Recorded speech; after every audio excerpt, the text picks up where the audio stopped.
Allahu Akbar, Allahu Akbar, Allahu Akbar, Allahu Akbar, Allahu Akbar, Allahu Akbar. Salam ilahi menuntut kesatuan, maju serta membela kebenaran untuk negara, bangsa dan kemakmuran. Allah tegakkan, Allah tegakkan. Assalamualaikum warahmatullahi wabarakatuh. Innal hamdalillah nahmaduhu wa nasta'inuhu wa nastaghfiruh wa na'udzu billahi min syururi anfusina wa min sayyiati a'malina may yahdihillahu fala mudhillalah wa may yudlil fala hadiyalah. Asyhadu an la ilaha illallah wahdahu la syarika lahu wa anna Muhammadan abduhu wa rasuluh. Allahumma shalli ala Muhammad wa ala ali Muhammad kama shallaita ala Ibrahim wa ala ali Ibrahim wa barik ala Muhammad wa ala ali Muhammad kama barakta ala Ibrahim wa ala ali Ibrahim innaka Hamidum Majid. Bapak dan Ibu yang mudah-mudahan dirahmati oleh Allah, syukur alhamdulillah malas senantiasa kita panjatkan kehadirat Allah Subhanahu wa taala atas seluruh limpahan nikmat yang telah Allah berikan pada kita. Salawat, salam dan keberkahan kita mohonkan kepada Allah agar senantiasa tercurah kepada Rasulullah Muhammad sallallahu alaihi wasallam dan keluarganya, sebagaimana Allah telah mencurahkan salawat, salam dan keberkahan kepada Nabi Ibrahim alaihissalam dan keluarganya. Melanjutkan kajian tafsir Al-Quran masih di surah Ali Imran. Kita akan menyelesaikan ayat 102 dan 103.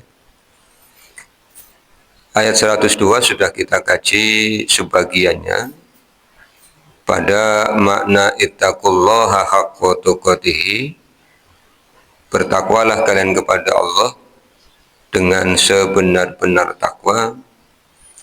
Kemudian sudah kami bacakan pernyataan dari Abdullah bin Mas'ud melalui jalur Ibnu Murdawai yang dikutip oleh Ibnu Katsir, bahwa takwa dalam arti yang sebenar-benarnya itu dimensinya adalah yuto'a fala yu'so, taat dan tidak durhaka, yuskaro fala yukfaro, syukur dan tidak kufur, yuzkaro fala yunsa, senantiasa ingat kepada Allah dan tidak melupakannya. Kemudian di Al-Quran surah At-Taghabun pada ayat yang ke-16, kita lihat ayatnya apa.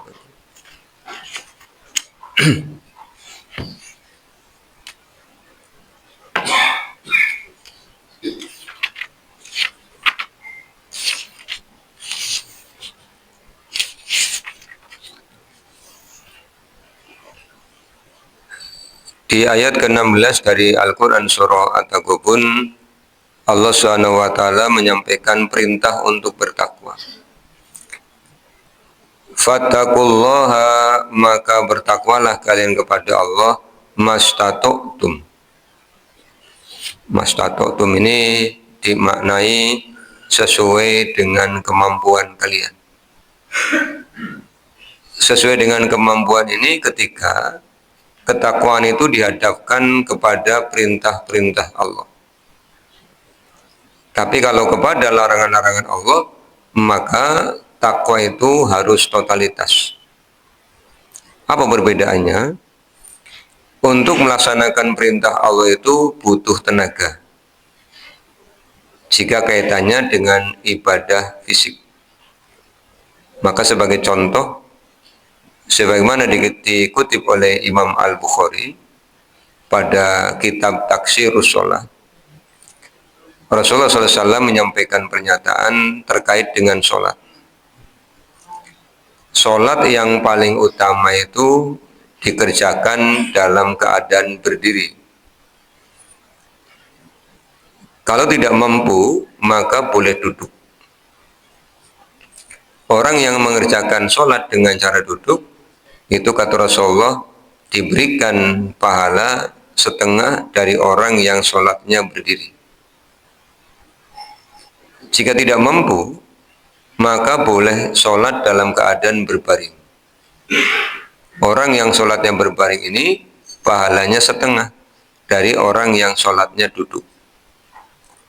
Berarti sama dengan 1/4 dari orang yang sholatnya berdiri. Ini contoh, bertakwalah kepada Allah sesuai dengan kemampuan. Tetapi ketika Allah SWT menyampaikan larangan, itu tidak ada catatan sesuai dengan kemampuan. Karena ketika Allah melarang suatu perkara, ya tinggalkan. Dan meninggalkan suatu perkara itu tidak butuh tenaga. Contoh, Allah menyampaikan, wala taqrabu malal yatimi illa billati ya ihsan. Janganlah kamu dekati harta anak yatim. Ya sudah, kalau ada harta anak yatim jangan dekat-dekat. Ngelirik saja tidak boleh, apalagi mendekat. Kan tidak perlu mengeluarkan tenaga. Maka larangan itu tinggalkan secara totalitas. Allah menyampaikan larangan lagi misalnya, wala taqrabus zina, jangan dekati zina. Ya sudah, kita tidak perlu mengeluarkan tenaga, jangan dekat-dekat. Itu makna mastata'tum ketika dikaitkan dengan perintah, sebab untuk menjalankannya membutuhkan tenaga. Dan juga untuk menjalankan perintah Allah ada kalanya membutuhkan biaya. Yang sudah kita kaji di ayat 96, 97 dari Al-Quran Surah Ali Imran terkait dengan perintah haji. Ketika Allah menyampaikan, fihi ayatum bayyinatum maqamu Ibrahim wa man dakhalahu kana amina walillahi 'alan nasi hijjul baiti man istata'a ilaihi sabila. Jadi yang berhaji itu kata Allah yang istata'a, punya kemampuan. Baik kemampuan finansial maupun kemampuan fisik plus dalam keadaan aman. Ini fatakullah. Untuk bisa bertakwa kepada Allah Subhanahu wa taala, kemudian di Al-Qur'an surah At-Taghabun ayat yang ke 16 ya, Allah menyampaikan wasma'u, harus mau mendengar.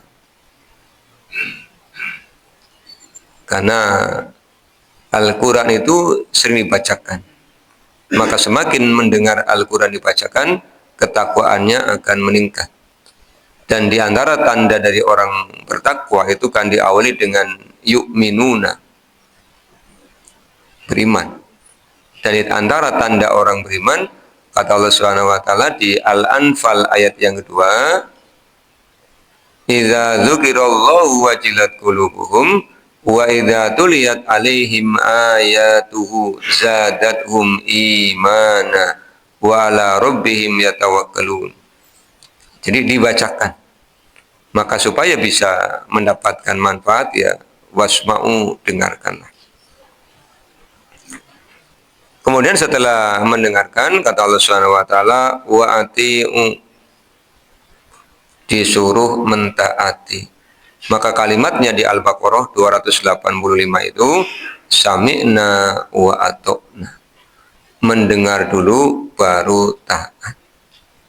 Ini rangkaian dari ketakwaan, Bapak dan Ibu.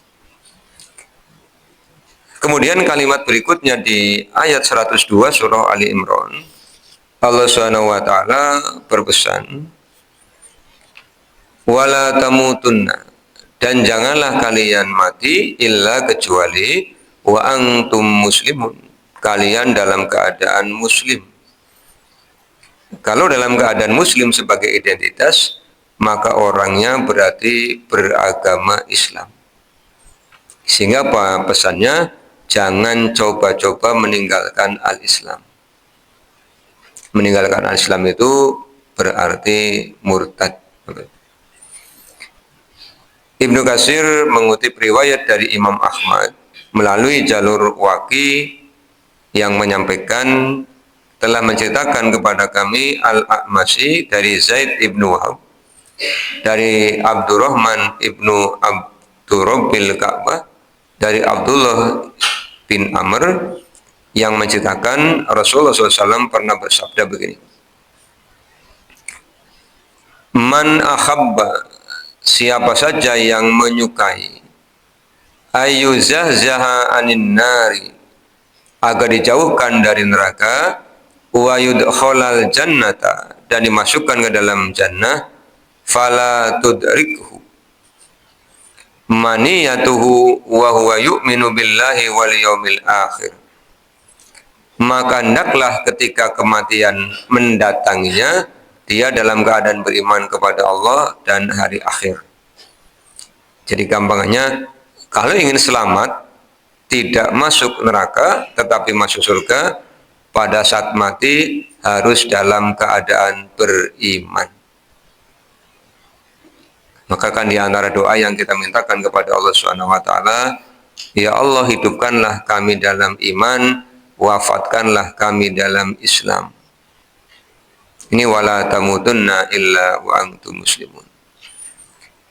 Kemudian yang kedua pesannya apa kata Rasulullah? Wa ya'ti ilan nasi ma yuhibbu ayyuta ilaihi. Dan hendaklah dia senang berbagi kepada orang lain apa yang dia senangi untuk dirinya. Ini sama dengan di awal juz yang keempat surah Ali Imran, lang tanalul birra hatta tunfiqu mimma tuhibbun. Tidak dianggap kebaktian sebelum bisa menginfakkan apa yang dia sukai untuk dirinya. Ini bagian dari langkah untuk diselamatkan oleh Allah Subhanahu wa taala dari neraka. Kemudian Imam Ahmad mengetengahkan juga riwayat Rasulullah SAW menyampaikan begini, La yamutunna ahadukum, janganlah sekali-kali di antara kalian meninggal illa kecuali wa huwa, dia itu yuhsinud dhanna, berbaik sangka billahi kepada Allah azza wa jalla. Untuk bisa meninggal dalam keadaan baik, selain tadi memiliki iman dan senantiasa berbagi apa yang disukainya, Rasulullah berpesan lagi, orang beriman harus senantiasa berbaik sangka kepada Allah. Karena apa sih Bapak Ibu? Di akhir-akhir surah Ali Imran yang Bapak Ibu hafal ayatnya, Allah SWT akan menyampaikan pernyataan, Rabbana ma khalaqta hadza batila. Ya Allah Tuhan kami, tidaklah Engkau ciptakan semua ini sia-sia. Maka jangan sampai muncul pikiran buruk terhadap Allah Subhanahu wa taala. Kadang-kadang ketika Allah berikan ujian bertubi-tubi, orang itu kan kalau dalam kosakata masyarakat kita suka sawang sinawang. Maka ada anggapan warna pelangi itu selalu berada di atas kepala orang lain, tidak pernah berada di atas kepalanya sendiri kan?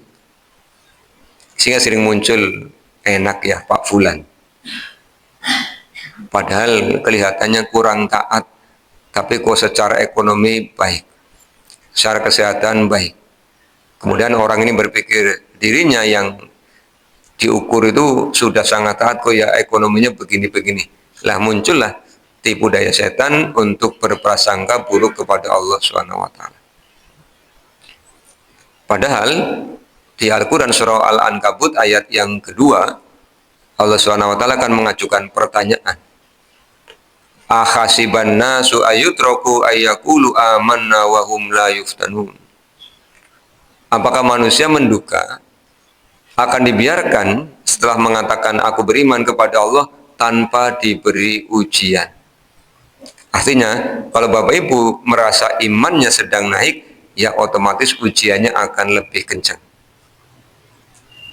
Sehingga ada ungkapan, semakin tinggi naik di atas pohon, semakin kencang anginnya. Semakin tinggi kualitas keimanan, semakin kuat ujiannya. Maka pilihannya kan cuma dua. Maju terus atau mundur. Maju terus berarti mempertahankan keimanan dengan ketaatan, dan ujian itu akan tetap berjalan. Atau mundur, diam, ujian itu juga tetap berjalan. Maka sekali lagi, jangan pernah berburuk sangka kepada Allah Subhanahu wa Ta'ala. Kemudian masih mengutip riwayat Imam Ahmad, Ibnu Katsir, Rasulullah SAW menyampaikan, Innallaha azza wa jalla qala. Ini hadis qudsi Bapak Ibu. Ana inda dhanni abdi bi. Kata Allah, sesungguhnya aku itu bagaimana sangkaan hambaku. Fa in dhanna bi khairan falahu. Kalau dia menyangka kebaikan terhadapku, ya dia akan mendapatkan kebaikan. Wa in dhanna bi syarrun falahu. Kalau dia menyangka kepadaku keburukan, ya dia akan mendapatkan keburukan. Kan kadang di antara orang-orang muslim itu suka berprasangka dan mendoakan keburukan untuk dirinya. Orang lain nih, orang lain itu melihat dia dalam keadaan baik. Misalnya, lama tidak ketemu teman, terus teman bilang, jenengan kelihatannya hidupnya sekarang ayem tentrem ya, makmur, kayak usahanya lancar kan. Malah dia mendoakan keburukan untuk dirinya sendiri. Jenengan orang ngerti dan gimana sih? Aslinya kue itu dagangannya ya oleh utang mena. Ngasap lagi angel baik. Ya, ini kan lagi berprasangka buruk kepada Allah, ya sudah. Nanti Allah kabulkan. Jadi kalau kemudian kebaikannya itu disempitkan, bukan karena Allah tidak menyayangi, tapi karena dia berpikir negatif terhadap Allah SWT. Itu yang harus dihindari. Maka berpikiranlah positif kepada Allah. Husnud. Kita sering membuktikan, Bapak Ibu. Ada anak lari-lari kan. Ibunya bilang, nak, jangan lari-lari, nanti kamu tersandung jatuh. Nembe mingkem. Globruk tiba ya. Terus ngomongnya bagaimana? Nak, hati-hati ya. Udah cukup begitu aja. Jangan tambahi engkau kesandung. Ya, tidak kena kon kesandung, ya kesandung teman. Lagi naik di pohon. Pohonnya kersem. Tidak diingatkan. Harus mucuk-mucuk, nggo sempal. Nembe ngomong pendiung, bruk, ipa. Sempal teman. Jadi harus saya tambahi begitu. Nah, itu kan sering terjadi begitu ya. Ini supaya meninggal dalam keadaan muslim, itu langkah-langkah tadi silakan dilaksanakan ya. Kemudian kita ke ayat 103. Wa tasimu, dan berpeganglah kalian kepada bihablillahi, kepada Allah. Berpegang teguhlah kalian kepada Allah. Makna dari berpegang teguh kepada Allah itu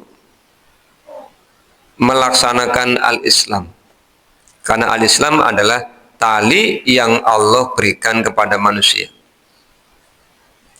Yang berpegang teguh kepada al-Islam, ini tali dari Allah Subhanahu wa Ta'ala itu, kata Allah di Al-Baqarah, lang kiso malah, tidak akan terputus.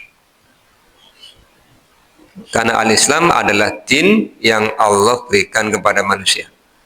Ali Imran ayat yang ke-19. Sudah kita kaji ayatnya. Inna dina indallahil Islam. Ali Imran ayat 85. Wa may yabtaghi ghairul islami dinan fala yuqbala minhu wa huwa fil akhirati minal khasirin. Al-Islam adalah cara kita untuk berpegang teguh kepada Allah. Hablum minallah. Bagaimana caranya? Kata Allah Subhanahu wa taala, jami'an. Jami'an ini maknanya dua. Yang pertama secara bersama-sama. Jami'an. Yang kedua dengan cara berjamaah. Baik. Al-Islam itu pernah tegak dan berjaya karena masyarakatnya berjamaah. Bukan hanya berjamaah dalam arti sholat 5 waktu, tapi berjamaah dalam masyarakat, dalam kehidupan. Apa yang mempersatukan orang-orang muslim itu bisa berjamaah, bisa bersatu? Yang pertama, menyembah Tuhan yang esa, menyembah Allah SWT. Apapun kebangsaannya, apapun warna kulitnya, apapun bahasanya, ketika sholat ucapannya sama. Allahu Akbar. Berarti yang disembah adalah Allah SWT.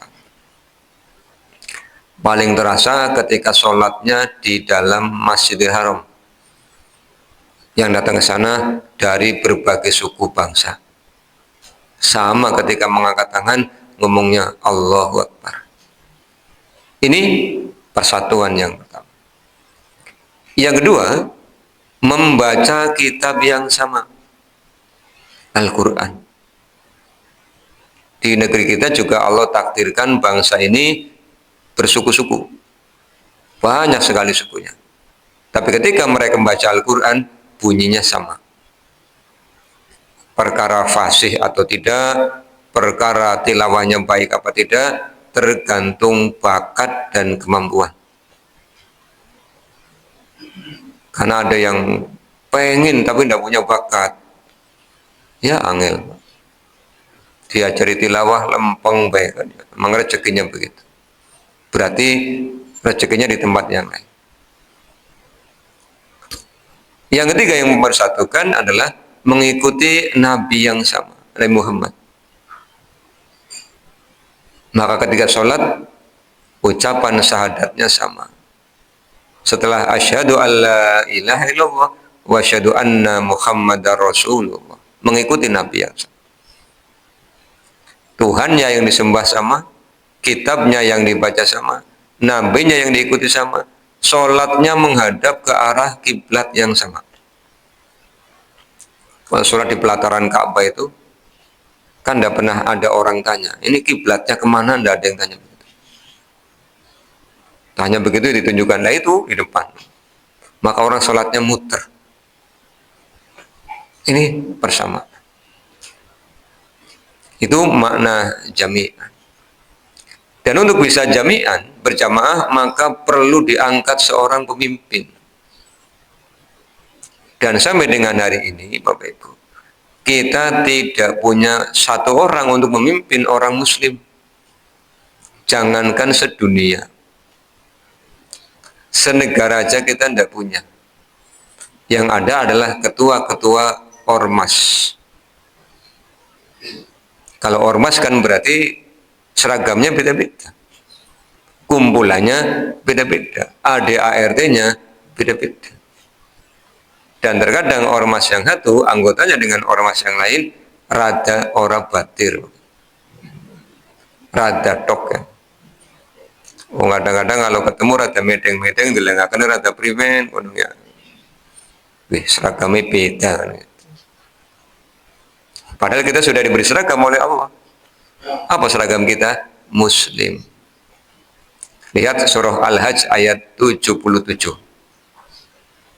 Allah menyampaikan, huwa sammakumul muslimuna min qablu wa fi hadza. Allah telah memberikan identitas kepada kalian, namanya muslim. Maka saya ingin pesan Bapak Ibu pada panjenengan semua. Ketika jenengan ditanya oleh seseorang, Pak, jenengan Islamnya apa? Jenengan jawab, memang Islam ada berapa?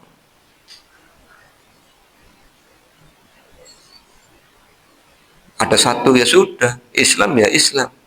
Tidak ada Islam A, Islam B, Islam C, Islam tidak ada. Islam ya satu. Lihat aja KTP-nya itu, Pak. Di KTP Islamnya berapa sih? Agama Islam kan? Tidak ada Islam A, Islam B, itu tidak ada. Karena Islamnya satu, maka orangnya juga sebutannya satu, Muslim. Kalau orangnya tanya, Islamnya apa? Islam ada berapa? Satu, ya sudah. Ini sama kan? Saya dengan panjenengan Islam. Orangnya Muslim. Lah, kalau pertanyaannya diganti, jenengan aktif di gerakan dakwah apa? Lah baru. Itu pun belum tentu punya nomor anggota, kan begitu Bapak. Ditanya, ikut gerakan apa? Gerakan A. Punya kartu anggota? Enggak, berarti bukan anggota. Kartunya enggak punya kok. Namanya simpatisan. Kan. Nah dibuat wis sih dalam rangka apa? Anaknya mau sekolah di sana. Kenapa buat? Ya bukan oleh keringanan kan dalam rangka. Ini ketika yang dibanggakan adalah harokahnya, maka melihat orang lain seolah-olah bukan saudaranya. Sehingga kalau ketemu, jalannya kadang-kadang medeng-medeng. Kayak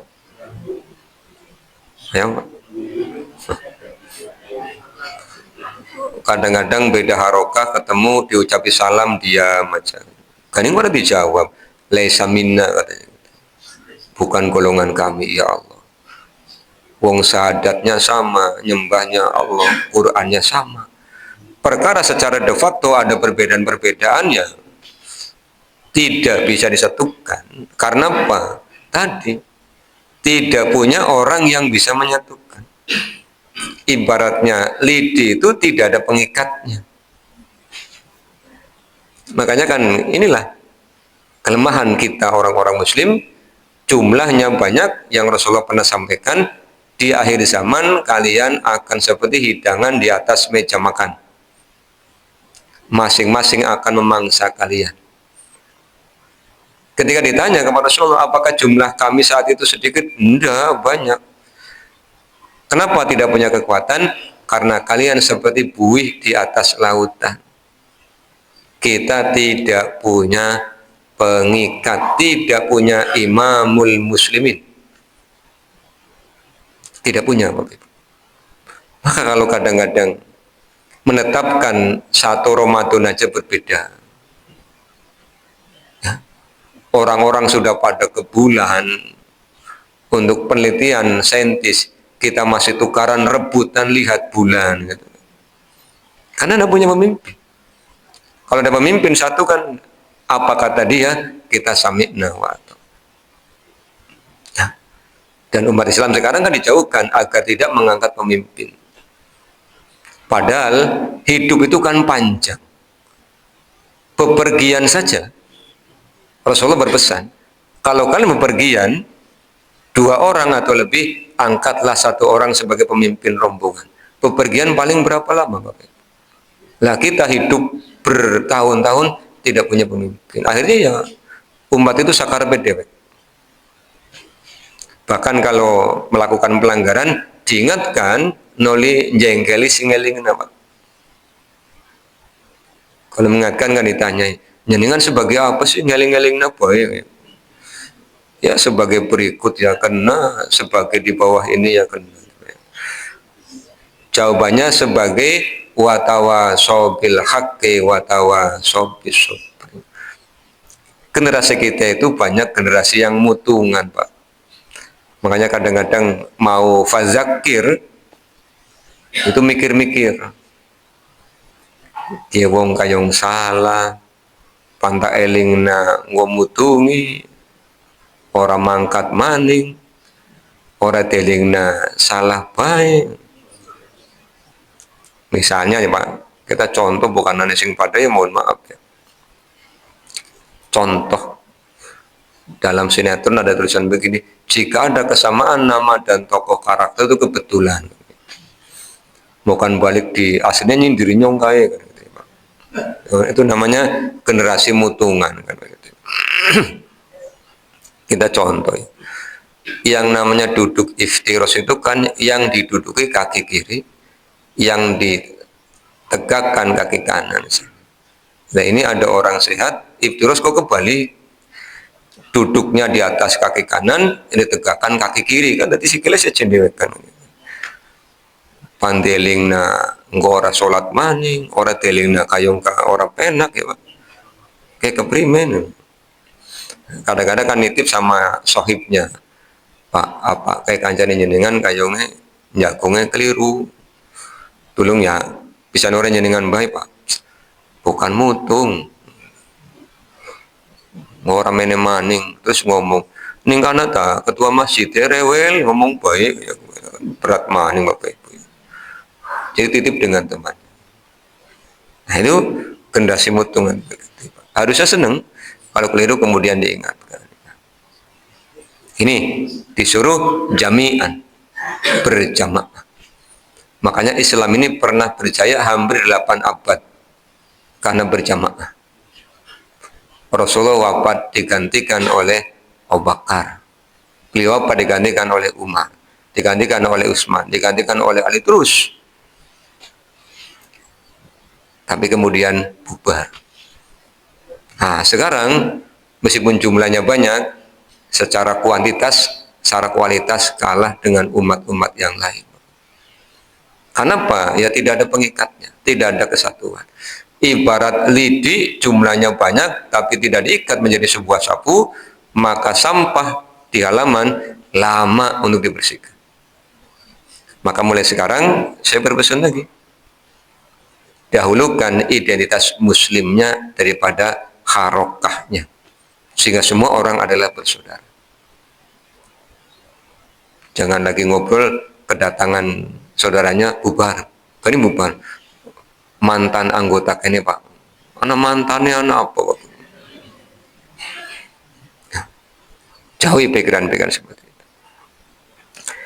Kemudian Allah melarang wala tafarruqu, jangan bercerai-berai. Karena apa?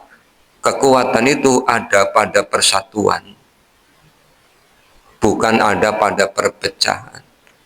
Negeri ini merasakan akibat perpecahan sampai dikuasai oleh POC. POC itu kan aslinya oligarki Pak. Iya kan? Kelompok dagang, tapi punya senjata kan. Awalnya datang ke negeri ini kan izinnya dagang, tapi akhirnya jajah kan. Pertama datang 1496 di Pelabuhan Banten, dipimpin oleh ketua rombongan Cornelis de Houtman. Kemudian minta izin ngontrak tanah di Banten, awalnya pada datang ke sini dengan pasukannya. Sampai bolak-balik diperangi, gagal maning.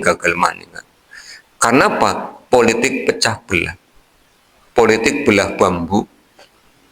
Bambu itu kuat, tapi ketika dibelah menjadi kecil-kecil, kehilangan kekuatan. Yang namanya belah bambu itu yang diinjak yang besar apa yang kecil Bapak?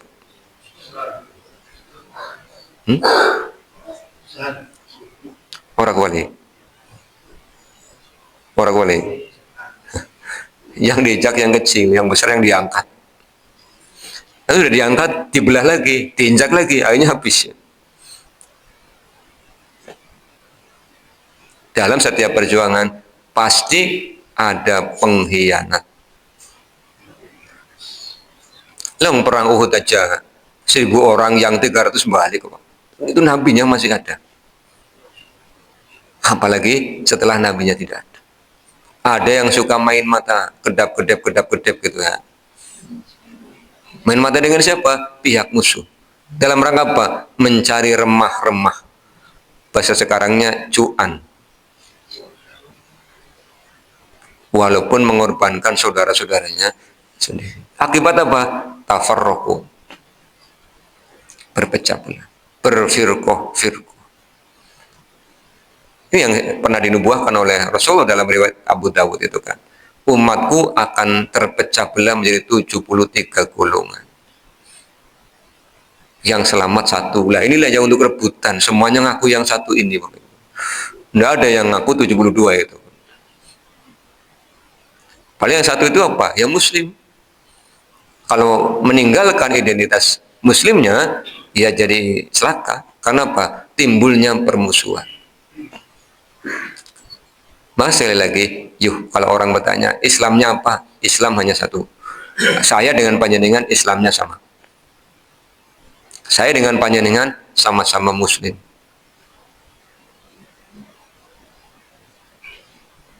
Terus nanti mulailah membicarakan hal yang berbeda. Hindari itu.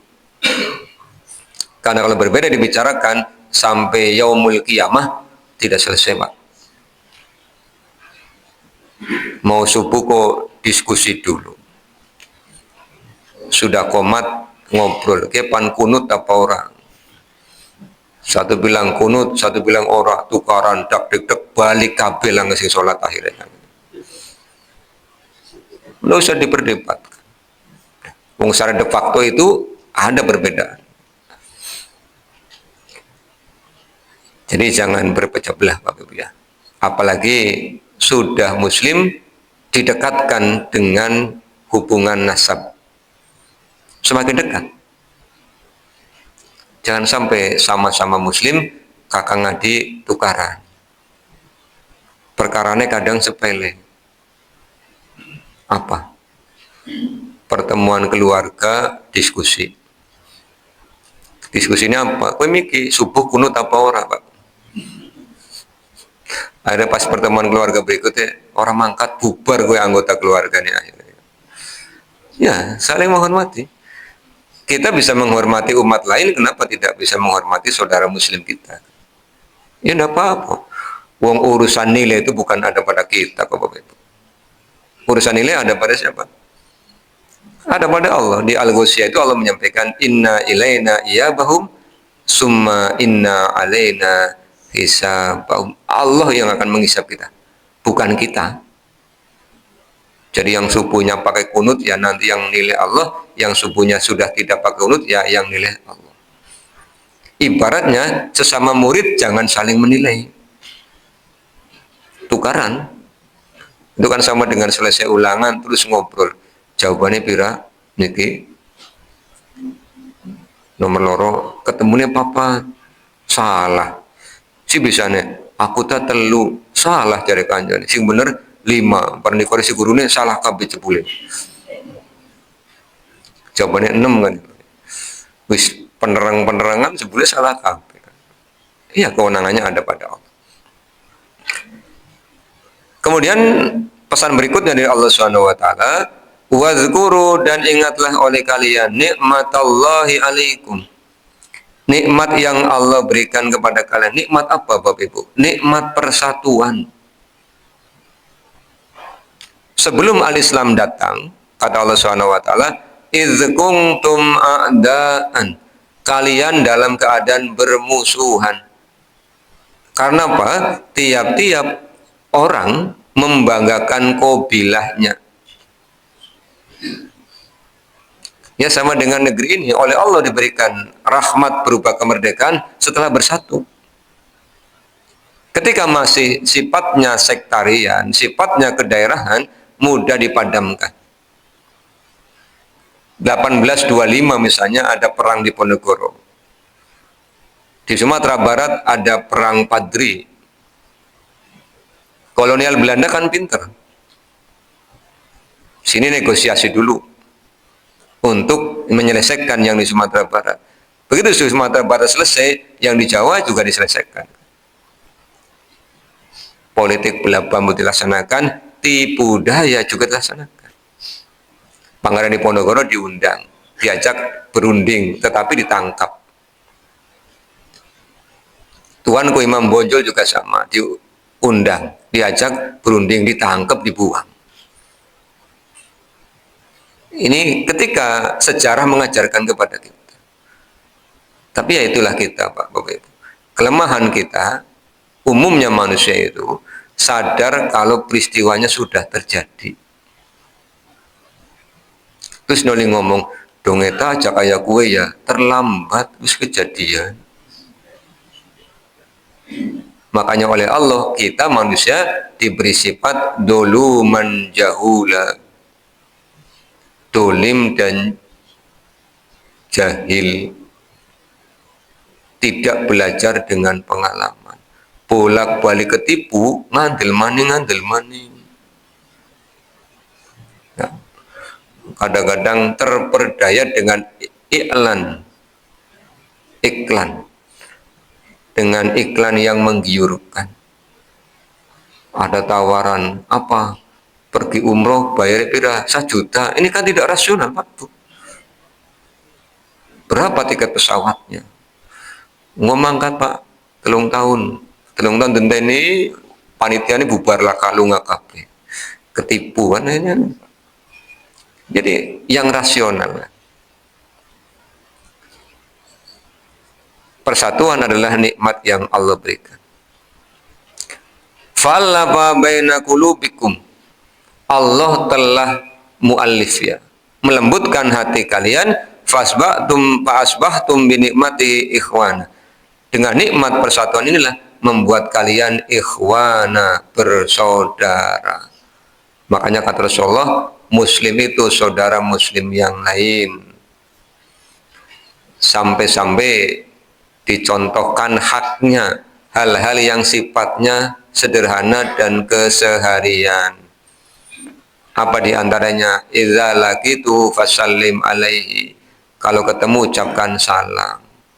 Itu menandakan saudara muslimnya. Kalau ngundang wajib datang. Wa idza da'aka fajibhu. Kalau bersin mengucapkan sami Allahu liman hamidah, maka wajib didoakan. Yarhamukallah. Wahim sapisannya didoakan, pindo doakan. Ping salikur, ya didoakan. Kebras. Setiap bersin orangnya bilang alhamdulillah, kita yang mendengarkan tetap yarhamukallah. Nanti dianya doakan lagi yahdikumullah. Itu bukti bahwa dia saudara kita. Sakit ya ditiliki, ditengok, didoakan. Jangan sampai nengok orang sakit malah ditakut-takuti. Terus kalau nengok orang sakit tidak usah sok tahu. Sakit apa Pak? Sakitnya ini, coba obat ini. Kayak dokter langsung ngasih resep. Sudah ke sana untuk mendoakan, menyampaikan kabar gembira, panen pahala. Pahala apa? Pahala sabar. Iya. Tenang Pak, nyenengan lagi panen pahala. Si pahala apa Pak? Sabar. Bacakan Al-Baqarah 155, 156, 157. Nah, yang sakit kan ditinggal pulang, bongbong. Jangan setiap ada yang datang tanya, penyakitnya apa? Kanker. Waduh, gawat ke penyakitnya ke. Sing nengok balik, sini tengok runtak. Aduh, nyong pakawat jadi ke. Itu kan sama dengan takziah Bapak Ibu ya. Kalau takziah enggak usah tanya. Ninggal kenang apa? Cerita, nangis. Makanya sing takziah sadina ke wong ping pirang-pirang, ya nangisnya ping pirang-pirang. Enggak usah tanya ninggal kenang apa. Ninggal ya umurnya enteng Bapak Ibu. Jelas itu. Iya, enggak usah dipikiri. Bisanya sih ya mati ya. Mau isuk be melaku Pak. Lah Al-A'raf 34 kan jelas Pak. Ya. Allah menyampaikan idza jaa ajaluhum la yastakhiruna sa'ata wa la yastaqdim. Nah, ini kita bersaudara. Wa kuntum, dan keadaan kalian ala syafa hufratin minan nari, berada di tepi jurang neraka. Apa makna berada di tepi jurang neraka? Ketika tiap-tiap orang itu bangga dengan kabilahnya, bangga dengan kelompoknya, itu neraka perpecahan. Karena ketika membesar-besarkan perbedaan, siap-siap terpecah belah. Makanya hindari berdebat, Bapak Ibu ya. Kalau ada yang bilang, yuk debat yuk, mau peluru apa kan begitu ya Pak. Apalagi debatnya debat kusir. Sing menang siapa? Sing menang sing ambekane dawa, suarane banter, gue menang angger debat kusir. Jangan lihat di TV itu. Kalau debat kan ngomongnya orang gantian Pak. Ngeden kabeh gitu kan. Pertanyaan nih, sing rongokna siapa ya gue Pak? Peteng-tengan, hindari perdebatan. Sudah kita kira-kira tidak bisa disatukan ya, sudah. Terus bagaimana solusinya? Qul atuhajuna fillahi wa huwa rabbuna wa rabbukum. Apakah kita akan berdebat tentang Allah? Wong Allah itu Tuhanku ya Tuhannya panjenengan. Terus bagaimana? Lana a'maluna walakum a'malukum, kan benar. Ya wis. Bagiku amalku, bagi panjenengan amal panjenengan. Terus ngobrol saja nih, aja sing berbeda. Terus ngobrol saja nih, balik maning sing beda maning, tukaran maning. Duh, angel teman ya Pak. Allah sudah selamatkan. Ketika berpecah belah, itu seperti orang yang berada di tepi jurang neraka. Fa'angkozakum minha, kemudian Allah menyelamatkan kalian darinya. Dengan apa? Dengan persatuan. Kazalika, demikianlah yubayyinullahu, Allah menjelaskan lakum untuk kalian ayatihi, ayat-ayatnya. La'allakum, supaya kalian tahtadun, kalian mendapatkan petunjuk. Bapak dan Ibu yang mudah-mudahan dirahmati Allah, 102, 103 dari Ali Imran, pedoman kita semua agar muslim itu kembali menumbuhkan kecintaan kepada muslim yang lain, memperlakukannya sebagaimana dia memperlakukan saudaranya. Bahkan kata Rasulullah,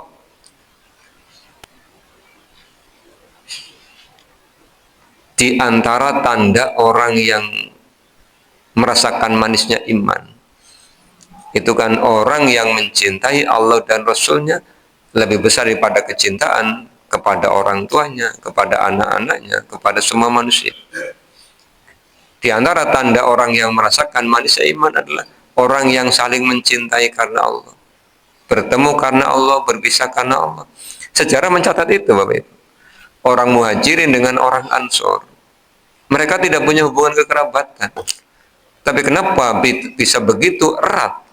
Karena mereka mencintai karena Allah, menyembah Tuhan yang sama, Allah Subhanahu wa taala, mengikuti nabi yang sama, Nabi Muhammad, membaca kitab yang sama, Al-Qur'an, menghadap ketika sholat ke arah kiblat yang sama, Baitullah. Itulah yang mempersatukan mereka. Maka ketika Rasulullah hijrah dari Makkah ke Yasrib, selain membangun masjid, yang beliau lakukan adalah mu'akhah, mempersaudarakan satu orang Muhajirin dengan satu orang Ansor. Nah ini yang sekarang hilang di era kita. Di era kita sekarang orang sudah mulai usdek urusan DWD. Hindari itu ya. Itu tanda manisnya iman. Yang ketiga, tanda manisnya iman itu apa? Orang yang benci kembali kepada kekafiran, sebagaimana bencinya dia kalau dilemparkan ke dalam neraka. Allah sudah memberikan petunjuk-petunjuk kepada kita, tinggal kita melaksanakan. Maka di surah Al-Fat ayat 29 sebagai penutup ingin saya bacakan. Surah ke-49 ya. 48.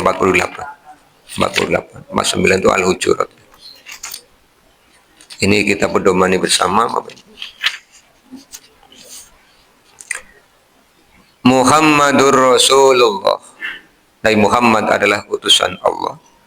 Walladzina ma'ahu asyidda'u 'alal kuffari ruhama'u bainahum. Orang-orang yang bersama Nabi asyidda'u 'alal kuffari, keras, tegas terhadap orang-orang kafir, ruhama'u bainahum, kasih sayang sesama mereka. Jadi kalau sama-sama muslim itu kasih sayang. Rasulullah menggambarkannya ibarat satu tubuh. Kan tidak mungkin Bapak Ibu, kakinya kesandung terus mulutnya bilang puas kon, kan orang mungkin. Pasti ana sing salah ya. Kejeblok maning puas kon keprimen sing kesandung sikile dewek padu gede dipuas-puas. Yang ada kesandung yang mulutnya bilang aduh ya kowe ya Pak. Terus meripate kan terlibat langsung berlinanglah air matanya. Tangannya terlibat di jungjung sikile. Terus damoni ya, kesandung damoni kan Pak. Harus telus-telus. Ya Allah, nikmat teman. Itu satu tubuh. Rasulullah menggambarkan mukmin satu dengan mukmin yang lain itu seperti satu bangunan. Yashudduhu ba'duhu ba'dun, saling menguatkan. Masjid ini tegak karena rangka-rangkanya saling menguatkan. Tidak bisa berdiri sendiri. Makanya dibangun dengan cara apa? Rohama'u bainahum. Cirinya apa Bapak Ibu? Tarohum ruka'an sujjadan. Kamu akan melihat mereka, ciri umat Rasulullah, ruku dan sujud. Sholat. Yabdaguna fadlam minallahi waridwana. Mereka mencari karunia dari Allah dan keridhoannya. Simahum fi wujuhim min asari sujud. Nampak dari mereka, pada wajah mereka, bekas-bekas sujud. Bekas sujud tidak hanya ada warna hitam di kening, Bapak Ibu. Itu bekas lahiriah. Itu bekas lahiriah. Bekas batiniahnya adalah sikap di dalam sholat dipraktekkan dalam kehidupan. Apa? Berjamaah. Apa? Tunduk pada komando imam. Ketika imamnya takbir kan kita ikut takbir, imam ruku kita ikut ruku, imam sujud kita ikut sujud, imam salam kita ikut salam. Komando. Jadi kalau kita sudah ngangkat seseorang menjadi pemimpin kita, ya taati. Jangan sudah ngangkat jadi pemimpin, begitu dia ngomong tinggal lunga, lah keprimin. Ketika sholat kita disuruh lurus dan rapat. Kata Rasulullah, kalau tidak mau lurus, tidak mau rapat, Allah akan jadikan hati kalian berselisih. Maka selesai sholat tidak pernah punya perselisihan dengan saudara muslimnya. Itu bekas-bekas sujud. Ketika sholat jadi orang yang sangat rendah hati. Sampai kepala itu sejajar dengan telapak kaki. Selesai sholat jadi orang yang rendah hati. Orang sombong. Kadang-kadang begitu. Pas sholat rendah hati, di luar sholat sombongnya naudzubillah. Melaku dengak boy orang gelem di grup. Ya, disapa orang linguk. Mau ini apa? Beda kelas. Kayak isi sekolah berarti Pak. Kalau ada orang punya pikiran beda kelas, berarti isi sekolah. Sehingga kelas kan bocah sekolah Pak. Ini ciloro telu kan. Jadi ada bekas-bekas itu nilai-nilai sholat termanifestasikan dalam hidup. Bapak dan Ibu yang mudah-mudahan dirahmati Allah, mudah-mudahan yang kita kaji pada pagi hari ini semakin menumbuhkan kesadaran bagi kita untuk membuat kita dengan saudara muslim semakin erat, semakin bersatu, karena itu adalah nikmat yang Allah berikan kepada kita. Hindari perpecahan, Bapak dan Ibu. Kita tutup dengan baca doa kafaratul majelis. Subhanakallahumma bihamdika asyhadu an la ilaha illa anta astaghfiruka wa atubu ilaika. Assalamualaikum warahmatullahi wabarakatuh.